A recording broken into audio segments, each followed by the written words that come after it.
Selamat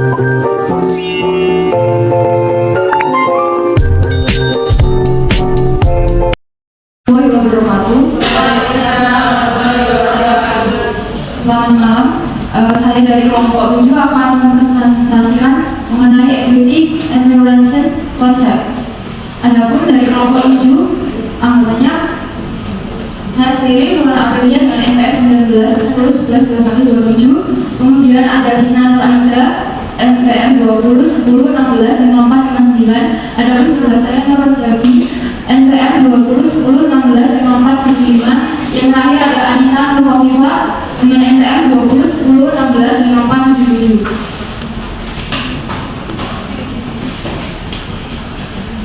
Untuk pembahasan kali ini ada 5 topik. Pertama, ekuitas, yang kedua modal setoran, yang ketiga laba ditahan, kemudian ada penyajian modal pemegang saham, yang terakhir adalah laba komprehensif.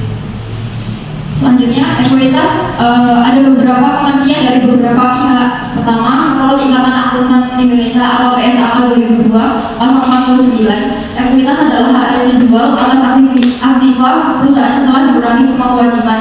Sedangkan ada FASB dalam SFAC nomor 6, equity on net asset is the residual interest in the asset of an entity that remain after deduction in its liabilities. Adapun menurut Godfrey Hodges dan Holmes tahun 1997 membedakan ekuitas dan kewajiban atas dasar kriteria, yaitu ada 3 yang dijelaskan. Yang pertama adalah hak masing-masing pihak atas penyelesaian klaim, yang kedua hak penggunaan aset dalam operasi, yang ketiga substansi ekonomi perjanjian. Adapun komponen ekuitas yang terdiri dari 3, yaitu modal pertama modal setoran, terdiri dari modal yuridis legal capital yang dihitung per value menunjukkan aktiva itu yang tidak dapat didistribusikan. Yang kedua adalah laba ditahan, terdiri dari laporan laba rugi menyesuaikan periode sebelumnya dan dividen. Adapun yang lain-lain merupakan komponen lain terdiri atas pos-pos yang tidak tepat dimasukkan dalam komponen modal setoran lainnya atau laba ditahan, tetapi sebagai pos sering diklasifikasikan sebagai pos ekuitas pemegang saham.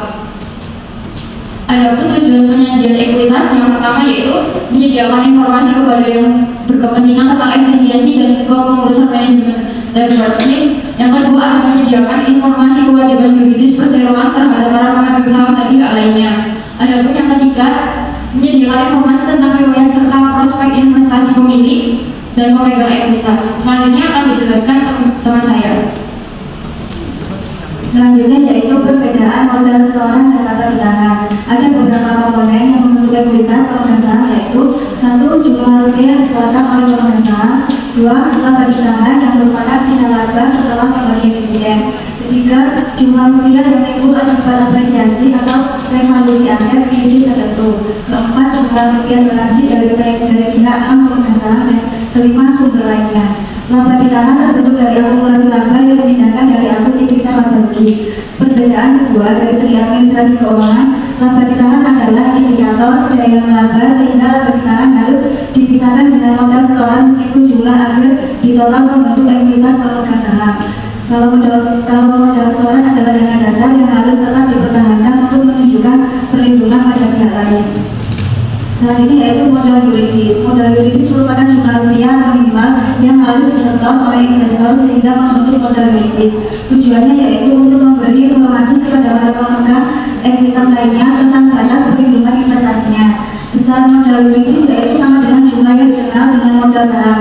Modal saham menunjukkan jumlah rupiah perkalian antara harga saham beredar dengan nilai nominal saham.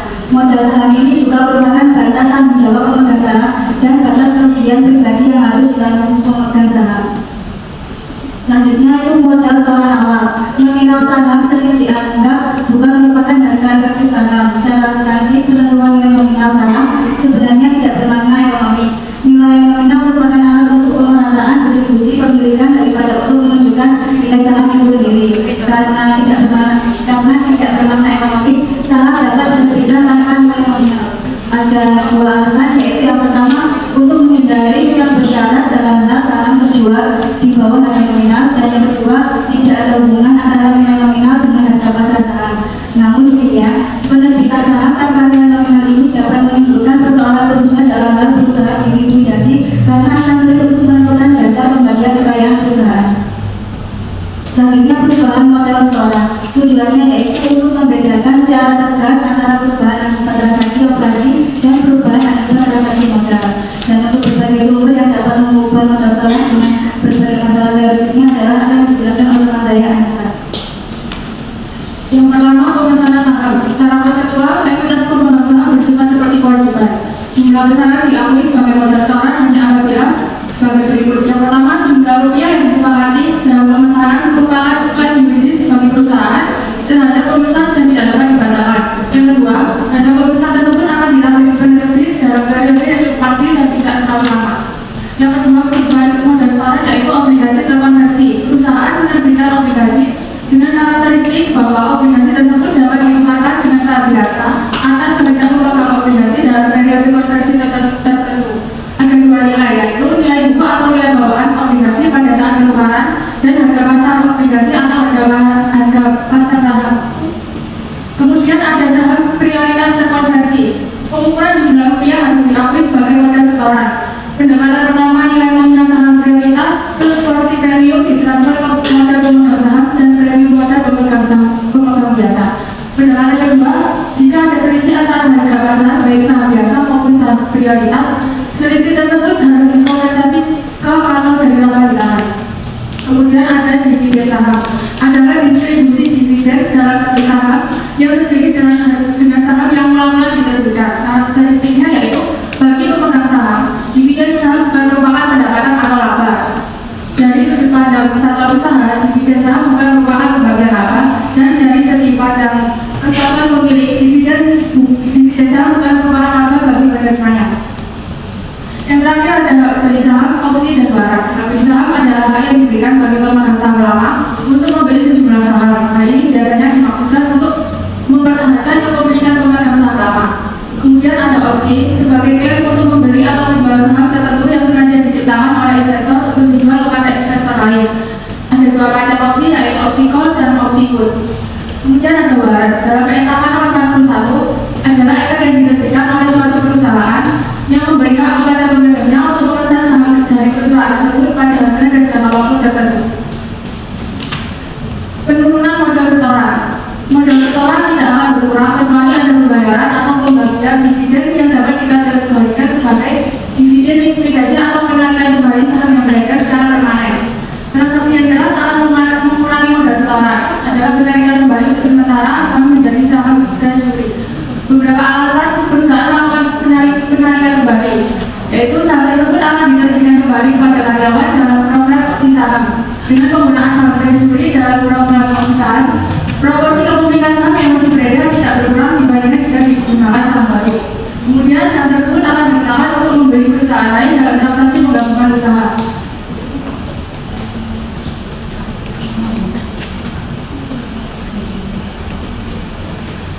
Perubahan laba ditahan. Dua faktor utama yang mempengaruhi besarnya laba ditahan yaitu laba atau rugi periodik dan pembagian dividen.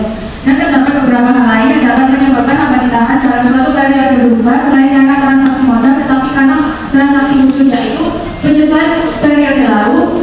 Yang kedua, koreksi kesalahan laporan keuangan sebelumnya. Yang ketiga, pengaruh perubahan akuntansi dan kuasi reorganisasi.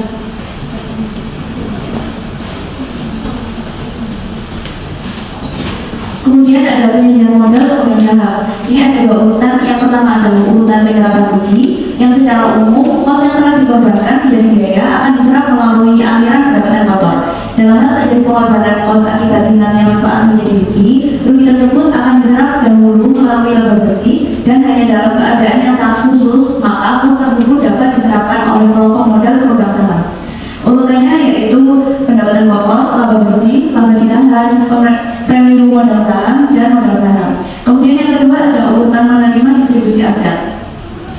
Ini adalah urutan perlindungan yang menunjukkan siapa yang harus didahulukan dalam menerima distribusi aset atau siapa yang menanggung segala akibat dalam kasus perusahaan dilikuidasi.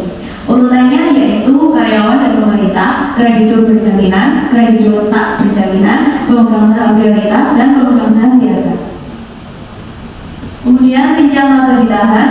Yang pertama ada rincian atas dasar, yaitu laba ditahan dapat dirinci menjadi laba ditahan yang berasal dari operasi normal atau rutin dan yang berasal dari laba luar biasa. Namun sebenarnya tidak cukup beralasan untuk mengecek kembali jumlah rupiah bersih laba periodik atas dasar klasifikasi sumber bila mana statement laba rugi telah memuat semua faktor yang menentukan laba bersihnya. Dan laba komprehensif ini telah ditransferkan ke laba ditahan menjadi bagian dari ekuitas pemegang saham. Kemudian yang kedua ada perincian atas dasar tujuan penggunaan. Adanya pos cadangan jaminan sosial, laba ditahan terbatas, dan cadangan umum. Dalam kebijakan dividen, perusahaan yang mempunyai rencana membagi dividen menyisihkan laba ditahan menjadi cadangan pembagian dividen. Sebelum mengumumkan dividen tersebut, penyisihan tersebut sebenarnya tidak menjamin bahwa kas tersedia untuk keperluan tersebut. Patton dan Littleton 1970 mengatakan bahwa penyisihan laba ditahan sebenarnya tidak terlalu bermakna.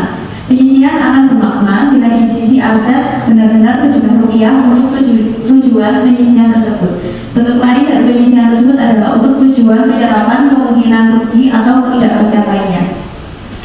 Untuk laba komprehensif ini ada 3. Yang pertama laba kinerja sekarang yang hanya memasukkan ke dalam statement laba rugi pos-pos operasi yang dianggap berkalian dengan tahun berjalan dan penggunaan aset untuk mencapai tujuan utama. Yang kedua adalah semua termasuk ini yang diperhitungkan sebagai laba dan disajikan melalui statement laba rugi adalah semua pos akibat transaksi non pemilik.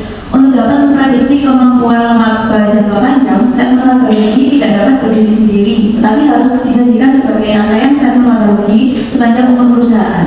Yang ketiga ada alasan mendasar. Patton dan Littleton 1970 mengajukan argumen mendasar dalam mendukung pendekatan Labras semua termasuk yaitu konsep pemanfaatan aset. Untuk penyajian laba komprehensif ini di sebelah kiri ada komponen-komponen pembentuk statement laba rugi. Kemudian untuk pendekatan penyusunan laporan laba ruginya ada pendekatan satu statement, one statement approach, yaitu untuk menyajikan komponen 1 sampai 8 dari seksi operasi utama, seksi operasi tambahan, pajak penghasilan, operasi hentian atau tidak lanjut kanan, kemudian pos-pos luar biasa atau extraordinary, pengaruh kumulatif perubahan, prinsip akuntansi, kemudian pengaruh kumulatif perubahan estimat atau taksiran, dan yang terakhir perubahan ekuitas non pemilik lainnya. Kemudian ada pendekatan 2 statement, yaitu memisahkan laporan komponen 1 sampai 7 dalam statement laba rugi dan menyajikan pengaruh komponen 8 terhadap laba periode bersih dalam statement laba rugi komprehensif. Sekian untuk materi ekuitas ini, barangkali ada yang ditanyakan.